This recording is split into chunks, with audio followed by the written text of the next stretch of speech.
हरि ओम.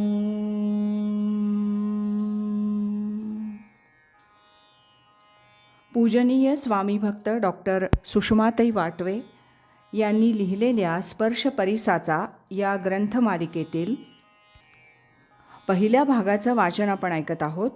आज ऐकूया यातील प्रकरण 3, सद्गुरू माझा माय बाप, याचा भाग 7. आज एक पत्र आलं आहे, त्यात त्यांनी लिहिलं आहे, अनेक व्यक्तींचं जीवनच आपण बदलून टाकलं आहे. माझ्या भावाच्या डोक्यावर थोडा परिणाम झाला होता. त्यावेळेला आपण स्वतः लक्ष घालून 2 साधक बरोबर देऊन त्याला डॉक्टरांकडे पाठवलं, योग्य उपचार करवले. आता तो पूर्ण सुधारला आहे. माझ्या भावाला आपण या स्थितीपर्यंत आणलं ही आपली परमकृपा आहे. आपल्याविषयी कोणत्या शब्दात आदर आणि कृतज्ञता व्यक्त करावी ते मला समजत नाही. हे असं कोणी कुणाकरता सहसा करत नाही. आपला विचार न करता दुसऱ्याला नेमकं काय हवं आहे ते जाणून ऐहिक पारत्रिक ते त्याला मिळवून देण्यासाठी तन मन धन खर्च करणं हा परमार्थ आहे. कुटुंबातील एखादी व्यक्ती परमार्थ साधनेला लागली म्हणून तिचं आपल्या कुटुंबावरचं प्रेम कमी झालं, कुटुंबियांवर अन्याय झाला असं समजण्याचं काहीच कारण नाही.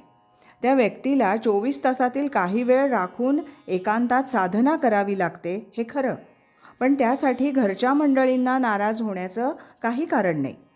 वस्तुतः घरातील इतर मंडळींनी देखील दिवसाकाठी थोडा वेळ साधनेत घालवावा. पण तसं शक्य नसलं तरी परमार्थ करणाऱ्या व्यक्तीला त्यांचा विरोध असण्याचं कारण नाही. साधना करणाऱ्याच्या स्वभावात आचार विचारात जसजसा चांगला बदल घडून येईल, तो जास्त प्रेमळ, नम्र, क्षमाशील, कर्तव्यतत्पर, सेवाभावी बनेल, तसा घरच्या मंडळींचा विरोध कमी होऊ लागेल. काही दिवसांनी ती मंडळीही परमार्थ मार्गाला लागण्याची शक्यता आहे. मी पहाटे उठलो की प्रथम प्रातस्मरण, नंतर हरिचिंतन, त्यात एखादी ओवी, अभंग यावर चिंतन, मग इतर कार्यक्रम, ध्यान, स्नान, पूजा. मग कुणी साधक आले की त्यांच्याबरोबर हेच बोलणं. केंद्रात गेलो की एक भगवद्गीतेतला एक श्लोक लिहितो.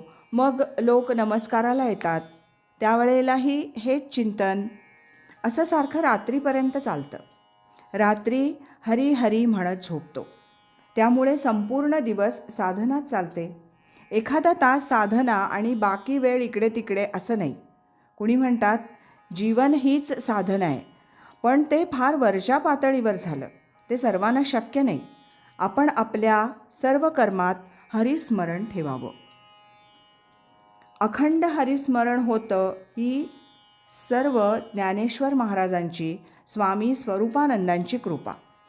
एरवी हे झालं नसतं, कारण तसं आमच्या घराण्यात फार मोठे देवभक्त कोणी नव्हते. माझे पणजोबा, त्यांची जिवंत समाधी बांधणी गावी आहे. ते एक महापुरुष असावेत. तिथल्या शंकराच्या मंदिरात त्यांनी जिवंत समाधी घेतली, पण त्यांनी स्वतः काही लेखन केलेलं नाही. त्यामुळे त्यांची साधना काय होती, काय बोधापर्यंत ते गेले होते हे काही कळायला मार्ग नाही. त्यांनी जर काही अभंग लेखन केलं असतं तर कळलं असतं, पण तसं काही सापडत नाही. मी चौकशी केली. कुणाच्याही प्रेमाचा आदर मी करतो. मला भाव प्रिय आहे. स्वामी स्वरूपानंदांनी घालून दिलेल्या चौकटीत जेवढं शक्य आहे तेवढं मी करतो. जेव्हा मी तुमच्यात असतो तेव्हा देह मन बुद्धीनं इथेच असतो आणि आत्मभावामध्ये, नाहीतर काही घडतच नाही. मला कुणाला तोडून बोलता येत नाही. माझ्या जीवनात मी प्रत्येक गोष्ट मोठ्या कष्टानं मिळवली. सहज साधलं असं काहीच नाही. माझा स्वभाव मुळात एकांतप्रिय, निवृत्तीपर, अबोल असा आहे. आपण मुद्दाम कशात पडायचं नाही ही माझी वृत्ती. पण लहानपणापासून एवढं वाटत होतं की भगवद्गीतेतील तत्त्वज्ञान लोकांपर्यंत पोहोचवलं पाहिजे. त्यामुळे स्वामी स्वरूपानंदांना वाटलं असावं की लोकांसाठी काही करण्याची या व्यक्तीची इच्छा आहे. तेव्हा लोकोद्धाराचं काम हे करतील आणि म्हणून त्यांनी मला सांगितलं, तुम्ही हे काम करा. आता सद्गुरूंची आज्ञा पाळायला हवी म्हणून आणि हातात घेतलेलं काम मनापासून करायचं म्हणून मी हे सर्व काम करत राहिलो. आज एक चांगलं पत्र आलं आहे. ज्या मुलाचं हे पत्र आहे त्याला इथं येऊन 2-3 वर्षच झाली, पण परमार्थाचं नेमकं ग्रहण त्याला झालेलं आहे. परमार्थाचं नेमकं ग्रहण हजारात एखाद्यालाच होतं. स्थूल विषयांचं ग्रहण त्या मानानं सोपं आहे, पण त्याचं ग्रहण करणारी मंडळी देखील थोडीच असतात. संपूर्ण शरणागती पहिल्या भेटीतच होते असं नाही. नेमक्या आपल्या काय चुका आहेत हे जसजसं मनुष्याला कळून येईल तसतसा त्याच्यात बदल घडत जातो. जसजशी अंतर्मुखता वाढेल तसतशी त्याची शरणागतीकडे वाटचाल सुरू होते. कालच्या भागात कसे आपण स्वामींचे विचार ऐकले तसेच आजच्याही भागात ऐकले आणि उद्याच्याही भागात आपण असेच स्वामींचे विचार ऐकणार आहोत.